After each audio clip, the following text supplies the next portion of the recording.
সময় আমাদের জীবনে একজন গুরুত্বপূর্ণ শিক্ষকের ভূমিকা পালন করে।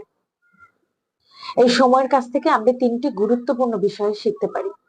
নাম্বার এক, সময় পরিবর্তনশীল। আপনি যতই চেষ্টা করেন না কেন, সময়কে ধরে রাখতে পারবেন না। আজকের যে মিস ইউনিভার্স, কালকে তার গ্ল্যামার অবশ্যই ম্লান হয়ে যাবে। নাম্বার দুই, সময় সবার জন্য নির্দিষ্ট। আপনি হয়তো অনেক পরিশ্রম করে অনেক অর্থ উপার্জন করতে পারবেন, কিন্তু আপনি সময়কে চাইলেই বাড়াতে পারবেন না। ঠিক যতটুকু সময় আপনার জন্য নির্দিষ্ট থাকবে, ঠিক ততটুকু সময় আপনি পাবেন। নাম্বার তিন, ধরুন একটি নদীর ধারে আপনি দিনের বেলায় দাঁড়িয়ে আছেন। সেই নদীর পানিতে কিন্তু আপনার কোনো ছায়া পড়বে না, জাস্ট একটা প্রতিচ্ছবি হয়তো আপনি দেখতে পাবেন।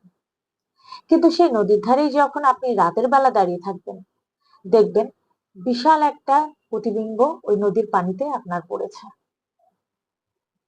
তো এই জন্য খারাপ সময়ে যেমন আপনি হতাশ হবেন না, তেমনি ভালো সময় আসলেও কিন্তু অহংকার করা যাবে না।